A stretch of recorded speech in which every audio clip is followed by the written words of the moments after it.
like to call to order the Central Health Board of Managers Budget and Finance Committee meeting. Good evening. Today is Wednesday, June 13th, 2018 at 5:30 p.m. If there's no objection, the agenda items will be taken in the following order. Agenda item 3, agenda item 2, agenda item 7, agenda item 8,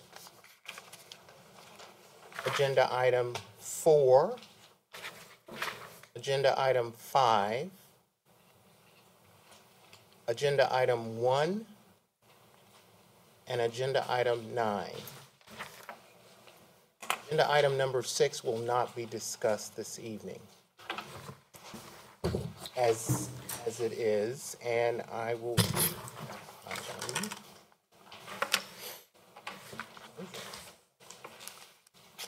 discuss and take appropriate action on Central Health owned property, including the downtown campus and adjacent properties.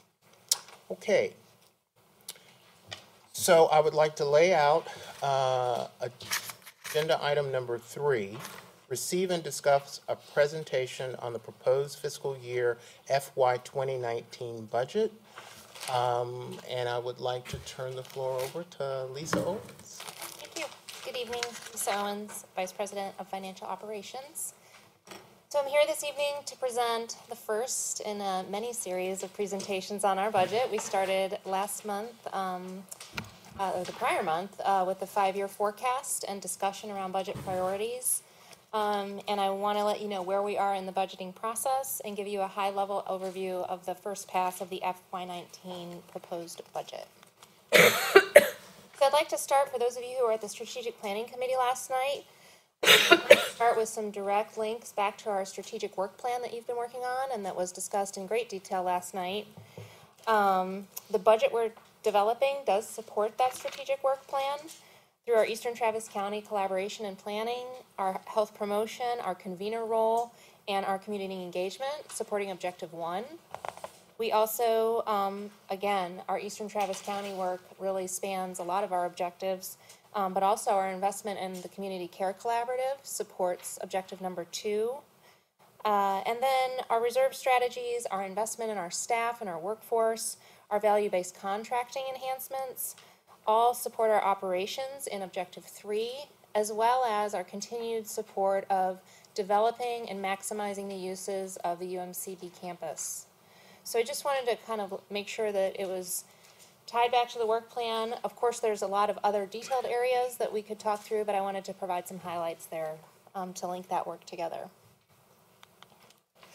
So going into fiscal year 19, I wanted to also talk through a few high-level assumptions that are in this budget, and that is that healthcare delivery uses of funds, which is our main program, our only program, is healthcare delivery, that those, less those contingency reserves that we appropriated as a use of funds, do slightly increase year over year. We also are focused on maintaining our reserves so that we can sustain long-term fundraising strategies and plan for those uncertainties while maintaining our AAA rating. It has continued support of Sendero's risk-based capital based on our regulatory requirements.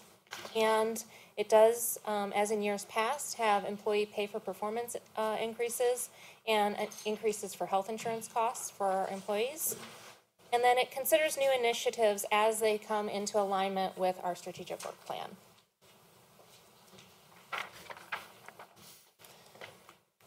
So I'd like to walk through a very high level where we are at this point.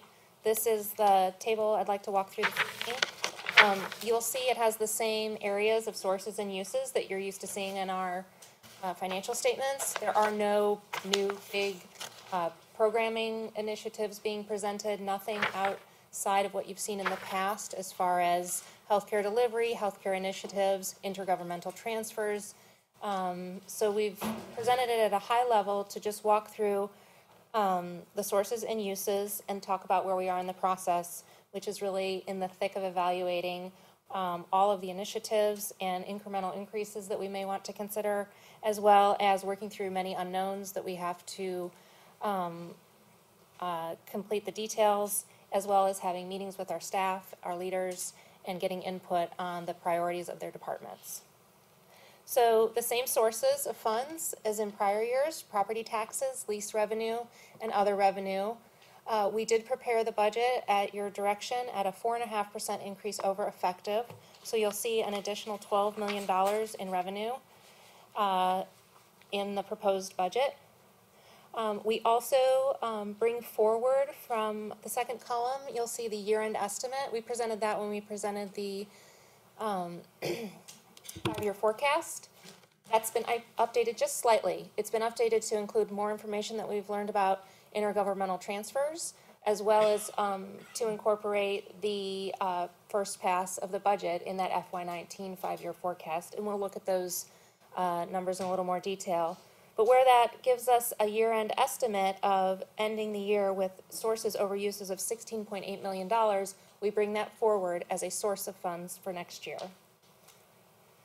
Our uses of funds, again, healthcare delivery, which includes intergovernmental transfers, our services, primary care services, et cetera, and new initiatives. Our year-end estimate is $170 million. We have a first pass of the budget at $176.7. We also made a shift in how we were categorizing the UMCB expenses. It's about $4 million in this year's budget. That was formerly a new initiative. We've brought that down in the operational section. So when you see the real detailed budget at our upcoming meetings, you'll see that that just is moving down into operations as it's become a fully operating department. That increase there, the $15.2 million, is majority due to that shift. And then we also have other reserves and transfers and debt service with a slight increase year over year in the budget. For total healthcare uses of funds of $223 million. And again, you'll see very nominal increases in our administration and debt service and tax collection. What is significantly different in last year's budget versus this year is the contingency reserve that we appropriate as a use of funds. So you'll see that this year we started with a budgeted $23.6 million in the contingency reserve, and going into next year with $16.8 million as a source of funds. Our current budget shows that we will have approximately 7.1 available as a contingency reserve as a use of funds. So I'd also just like to revisit what that contingency reserve is for. And I have our policy here, so I'm just going to read the first line. The contingency reserve will serve as a funding source for one-time expenditures, for ongoing expenditures when needed for cyclical or temporary structural deficits. And so really, in the past, we've used those contingency reserves to plan for timing issues with intergovernmental transfers, which were significant at times. We've also used the contingency reserve to build up our reserves for known changes in our revenue, such as when we had a planned reduction in lease revenue. So I just wanted to talk through that as we move into the next conversation. As we go into the next phases of fine-tuning the budget and bringing you back more details, there's, as Jeff likes to say, 3 different ways we can address some of these areas. We can increase revenue, we can decrease expenses, or we can do a combination of both. So tonight I wanted to talk through where the 4.5% over effective puts us in the long term with our contingency reserve, because although next year is critical, I think looking at the long term for this is very important. As we said, we use that contingency reserve to plan for known and unknown changes, and we know that we are going to see changes in our DSRIP funding in FY23. So building up those reserves and looking at our strategy for that will be important. So this model is the same as what we showed you in April in the 5-year forecast. As I said, we did update the year-end estimate slightly. we had a final number for one of the intergovernmental transfers that we were able to update. And then I updated the FY19 with the draft of what you're seeing in the sources over uses in the budget. And it shows a slow rebuilding of our reserves, but in fiscal year 19 and 20, you'll see that our total reserves are really very close to the emergency reserves, which run about $30 million a year. So we prepared a second model which looks at potential 6% over effective for 2 years, FY19 and 20, and then a very conservative approach, which we've talked about in this process, of 2.5% thereafter to account for unknowns and changes in future policies. So this allows, you'll see in FY19 and FY20, a quicker rebuilding of our reserves. And we end our 5-year forecast at $22 million in contingency reserves. It does help prepare us for that unknown with the federal programs and that you'll see in FY23 where our uses exceed our sources again because of that. What it also does is allows us to kind of prepare and build up without building too heavy of a reserve. So it does kind of steady out, but it prepares us with a little bit for that unknown in FY23. And then finally, at the board's request last month, I believe it was requested directly the 8%, to look at 8% over effective for FY19 and 20, and then 2.5% thereafter. So at your request, we did prepare that model.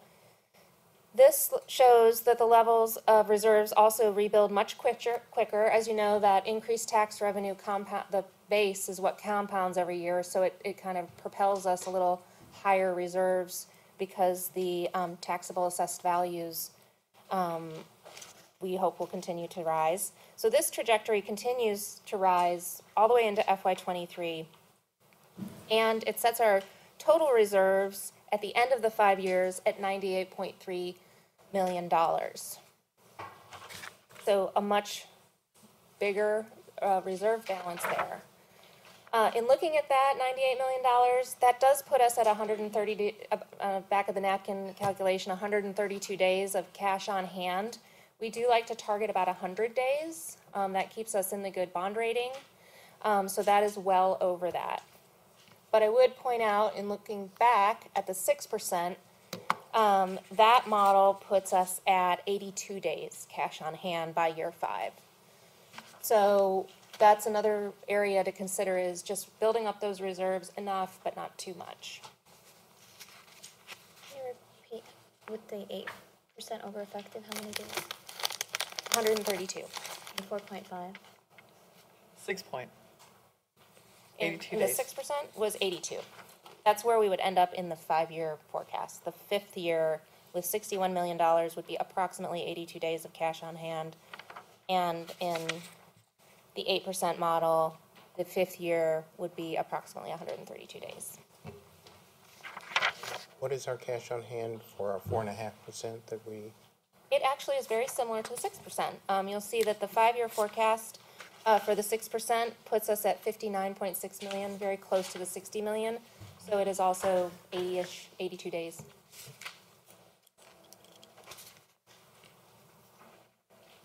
So finally, I'd just like to start to show you again, as we get into the budget process, we'll do a lot of taxpayer impact statements, as well as details on the average homestead exemption, the amount of tax that is debt service, which for us is very, very minimal, and the amount of tax that's operating and maintenance. We will start to see some of this information. But one thing we did want to bring out this evening is really just showing, and this is FY 2018, so our current tax rate, compared to other taxing entities. This is an average taxpayer who lives in these taxing entity areas with a homestead exemption. The average bill, in the past, we were at 4.4% of the total bill. This year, FY18, we're at 4.3%. And then finally, comparing to the other Texas hospital districts.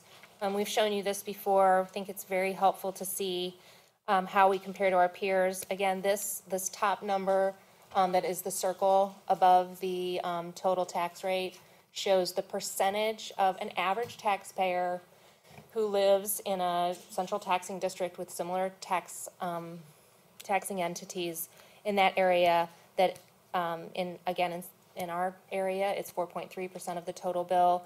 In other partners, it could be twice as much of that percentage, over 10% of the tax bill could be going to the healthcare district. The Harris Health System at 7.3% being the closest.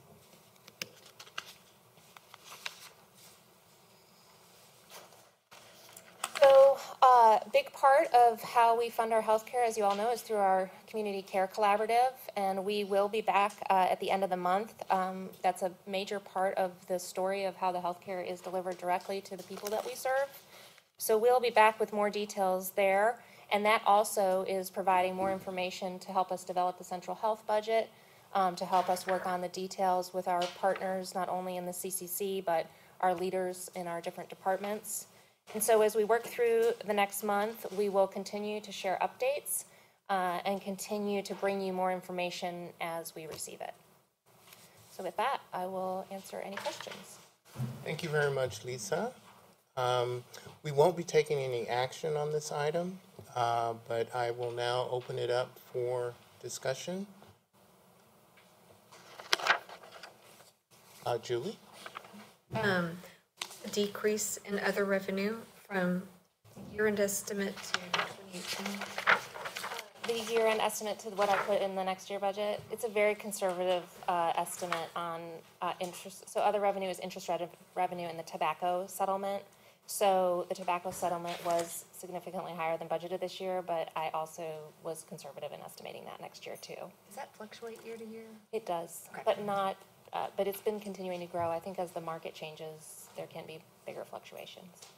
We only have room for growth there, opportunity.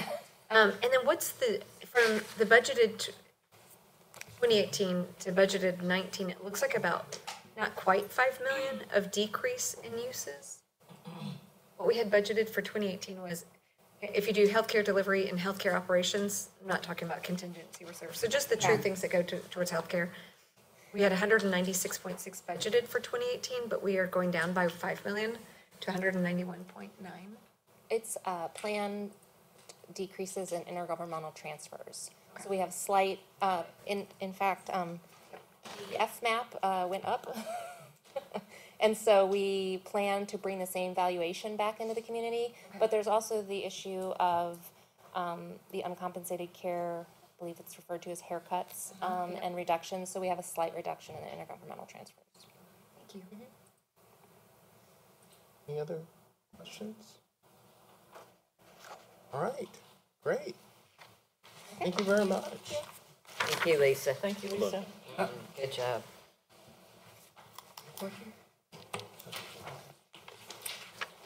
Thank you very much, Lisa. Appreciate it.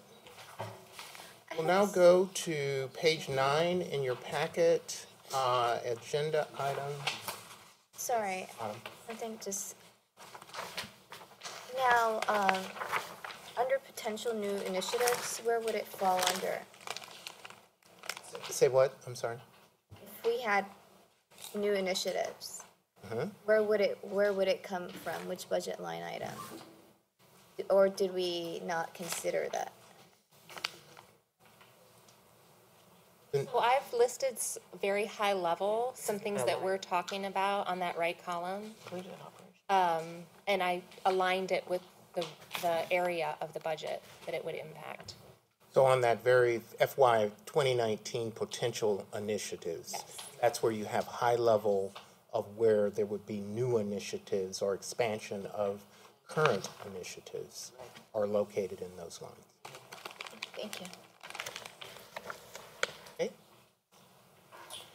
All right. Again, page 9, agenda item number 2, discuss and take appropriate action on a contract between Central Health and Braun and Butler Construction for construction manager at-risk services in connection with the construction planning and installation of alternative utilities for the Clinical Education Center located at the Central Health Downtown Campus. Steve. Good evening. Thank you. I will just provide a very high-level overview. I will be glad to supplement with any additional detail. The Central Health Seton lease agreement for the clinical education complex requires that Central Health provide key utilities. It supports air conditioning, heating, hot water generation, medical gases, and emergency power. It's very expensive to provide that from the central plant. It really just does not scale back. The central plant is designed to support 800,000 to 1 million square feet of a campus. Not to go into technical details, but we can generate 4,000 tons of chilled water. The CEC needs 450, but we pretty much have to generate 300 and 3,500 tons of chilled water just to have the overall system work. So we are spending a significant cost to chill the water, and we are literally pumping thousands of unneeded gallons of cold water to support the CEC.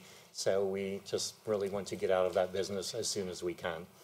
We also have a liability to Seton right now that we have to maintain all systems. It is an old plant. I've been scared every day that something's going to fall apart and we end up with $50,000 or $100,000 repair to keep things working again. So I really want to get rid of, I think we just want to get rid of that risk as soon as we can also. The agreement also with Seton, as when I think a year ago, May, we presented the design agreement and sort of based on a business case, it would save Central Health the revenue significantly and pay for itself in a period of 4 years. In the final stages of the lease negotiations with Seton, Seton agreed to basically reimburse $2,040,000 of cost. The $40,000 was a little add at the end because they're like, hey, if we have to finance this, we're probably 4% capital, and they agreed to that. So really, the $1.8 million threshold is we've committed $200,000 to design.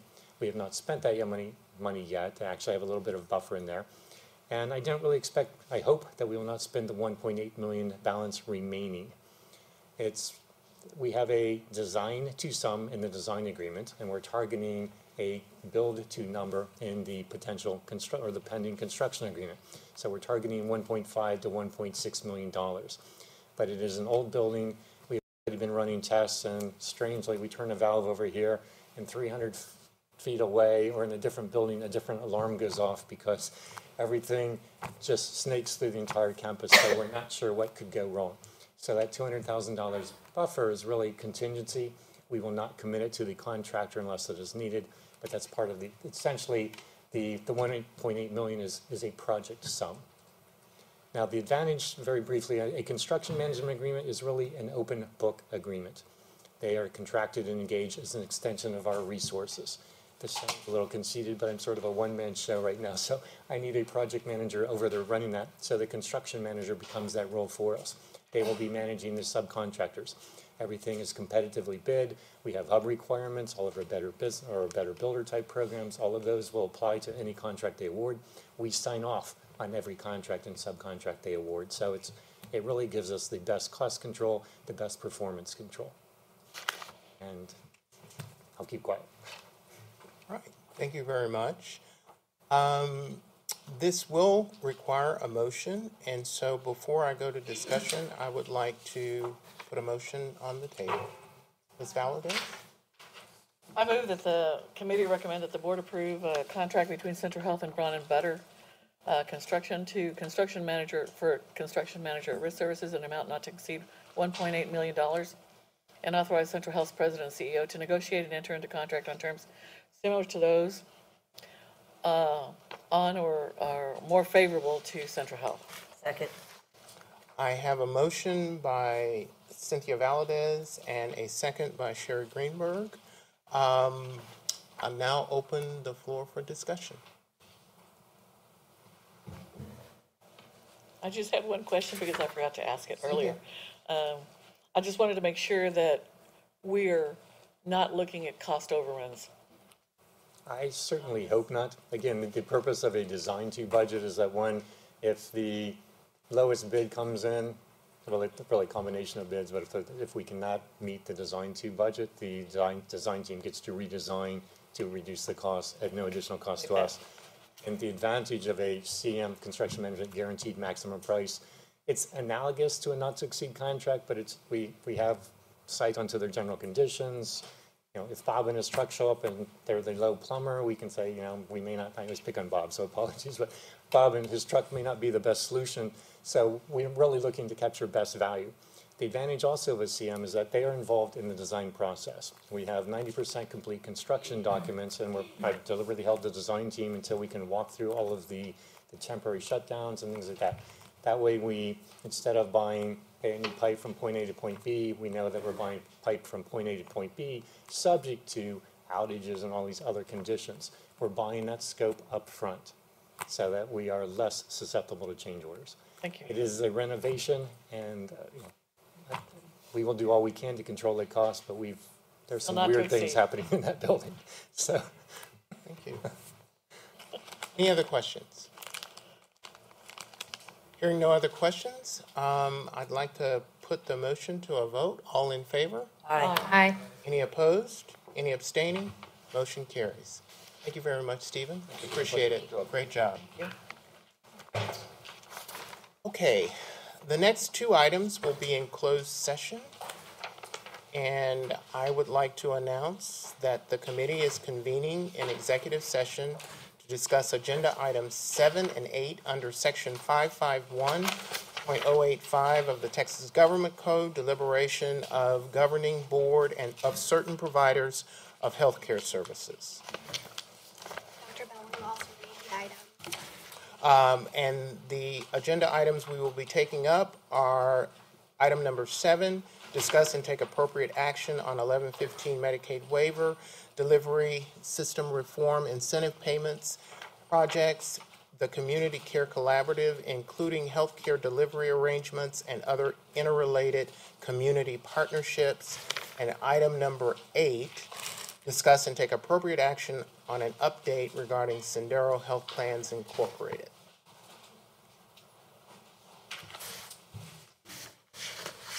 And, Executive session. okay, great.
We'll wait. Go to the restroom. I just ready to come back. Oh, okay. At Southeast Health and Wellness Center. Until I can go. All right, thank you very much. It is 7:41, and the committee is reconvening in open session. No action was taken on items 7 or 8, and I would like to put on the table agenda item number 4. It's page 24 in your packet. Receive a report of the May 2018 financial statements for Central Health, and I'll turn it over to Ms. Lisa Owens. Thank Thank you. you. All right, I'm gonna go through some highlights of the financial statements. We are 8 months through the year. Okay. We have collected property tax revenue of $180.8 million. And in May, there was an additional $10 million of risk-based capital that was transferred to Sendera. So looking at the balance sheet, our current assets, $144 million. We do have other receivables of 9.8, which primarily consists of intercompany receivables from our partners. And then we have non-current or restricted cash and investment at $88.5 million, and our capital assets at $116.7 million for a total of $349.5 million in net assets. We also have current liabilities of $12 million. That does consist of approximately $7 million in other payables, which is primarily tobacco litigation settlement and payable to Seton. And then non-current liabilities of just $8.3 million, which is our debt service that we have in the long term. Our total liabilities are $20 million, and our total net assets are $328 million. Total liabilities and net assets at $349.5 million. We did collect $267,000 of property tax revenue. We also had lease revenue of $857,000 and other revenue of $239,000 for total sources of funds coming in May of $1.3 million. Our uses of funds in our main program of healthcare delivery were just $1.1 million. In administration were $723,000.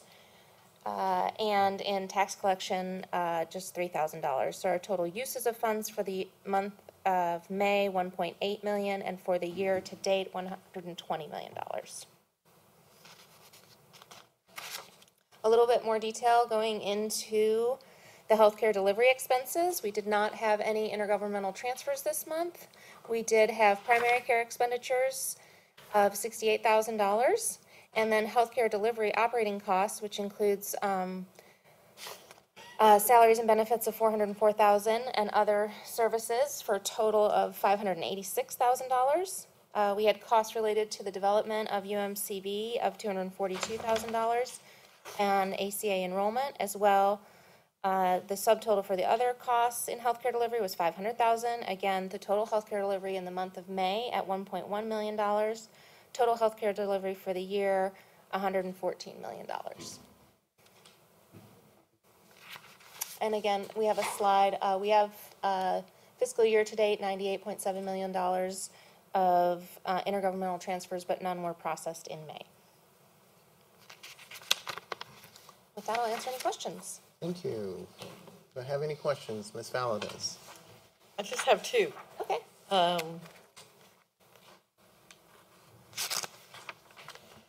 On page 28, I think that's what it is. It's a balance sheet as of May 31st, 2018. Other payables, that in 17 it was 3.4, in 2018 it's 7.0 million. We have Seton Charity Care payable, as well the tobacco litigation settlement that came Okay, in. I'm sorry. I may have said that and I didn't hear it. Okay. Okay, thank you. And then on page 29, the very next slide, an administrative program, legal fees and consultant fees. Yes. And I'm looking at those costs. And a fiscal year to date. What are we paying, are those the legal fees for the agreements that we're working out right now? I mean, that we have been working out, like the UT. So those would be legal fees supporting the administration program. On the administration side, it would be multiple vendors, which we could pull a list for you of the year-to-date expenditures. So that's gonna be your, just, it could be, does that include payments to Travis County, Yes. for example, for the Travis County Attorney's Office, but also any Okay. outside counsel that we use on any projects, not just the agreements that we're trying to negotiate. In fact, those are Right. really at the lawyer stage yet, so to speak. Okay. That's what I was asking, if that's what they were. Used an outside counsel firm for negotiations, for example, it would be couched. Okay, so the consulting fees is also including the, I guess, Well, you had Germain Solutions You had before? two those fairly contracts. large The contracts. Yes. performance review? Performance Okay, review. that's what that is. Okay. Yes, ma'am. I got it. That's all. Thank Thank you. you very much. That's it. All right. Our next agenda item is agenda item number 5, receive a report of the May 2018 financial statements for the Community Care Collaborative. And Ms. Lisa Owens. Again. All right. Okay, thank you. So last month, John joined me to talk a little bit more detail and tie together some of the presentations on the service delivery. I am going to go through the numbers and can follow up on any service delivery questions, but we're going to try to coordinate that more frequently so we can do that presentation together. Thank you. So through 8 months, the CCC balance sheet, as of the end of May, we had total assets of $55.5 million and total accounts payable of $22.6 million for total liabilities of $26 million. That leaves net assets, which is the difference between those two, at $29.5 million. And you'll see year over year, we're in a pretty steady position for this time last year, if you compare to last year. Our sources of funds, $79.7 million, consisting of DSRIP revenue, member payment. We did carry forward, operations contingency carry forward year to date, and then other sources of fund is going to be mostly interest revenue. Healthcare delivery, our main priority in the CCC, at year to date, $54.6 million spent in healthcare delivery, and I'll go into more detail on that in the next couple slides. As we talked about last month, the DSRIP program wound down the one phase and is starting a new phase. So we had very little DSRIP expenditures, although we will start to see that pick up as we get towards the end of the year. Total uses of funds, $55.2 million. So year to date, sources over uses of $24.5 million. Going into a little bit more detail, and again, we have more detailed slides on primary care and specialty care. We are 66% of the way through the year, so primary care is very steady, very operational with the clinics there. We've talked about that before. And year over year, we've started providing prior year to date as we've grown a little more mature and the information's organized in a similar fashion this year. Shows that we're in a good position year over year as well. Specialty care, we'll talk a little bit more detail about that, but we have year to date $5.4 million, which is about 40% of the budget. Specialty behavioral health, which is our partnership with Integral Care and some of our other partners, about $5 million. Specialty dental care at $290,000. Post-acute care, $1.1 million. Pharmacy, $3 million. And then medical management, which provides our care coordination services through the CCC, $1.6 million.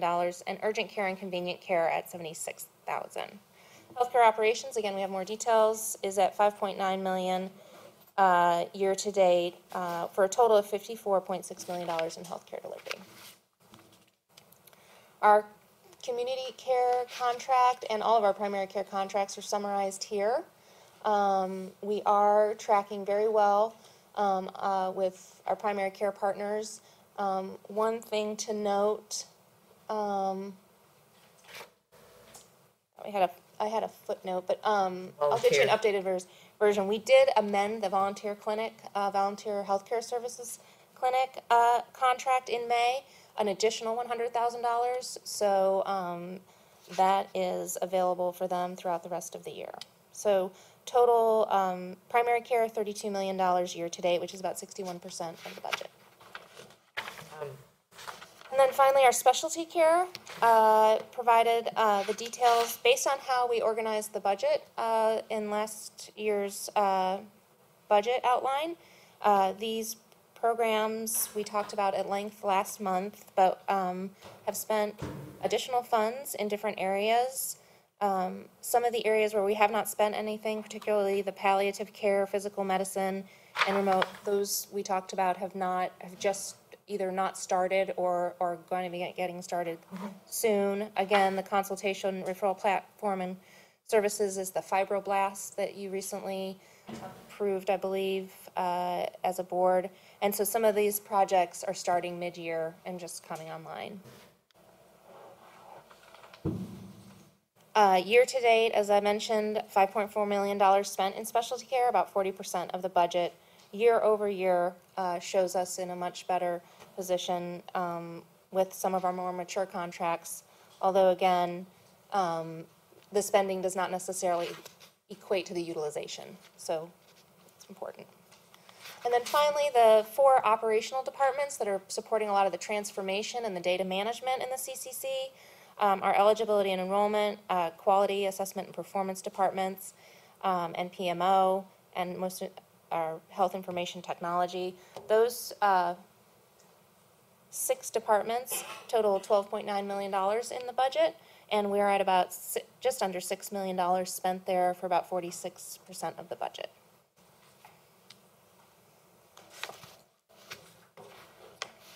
I'll answer any questions. Okay, thank you very much. I appreciate it. Ms. Greenberg. Quick observation. I understand that dollars spent don't necessarily equate to utilization. However, I understand that if dollars are not spent, you're not going to have utilization, correct?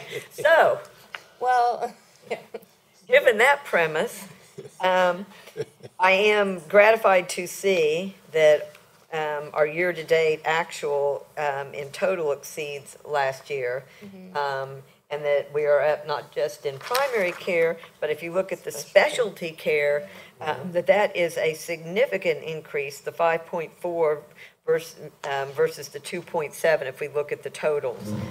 So I am gratified to see those numbers, and thank you for all your hard work. thank you. Thank you, Ms. Greenberg. Any other questions?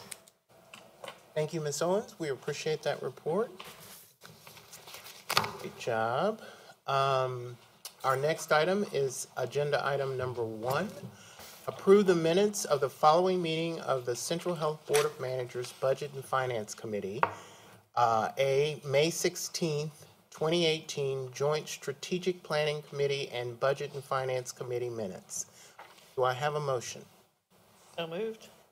I move that the committee approve the minutes for the following meeting of the Central Health Board of Managers Board and Finance, Budget and Finance Committee for May 16th, and that was for the joint strategic planning and Budget and Finance Committee meetings. Do I have a second? Second. I have a motion by Ms. Valadez, a second by Ms. Greenberg. Any discussion? All in favor? Aye. All opposed? Any abstaining? Motion carries.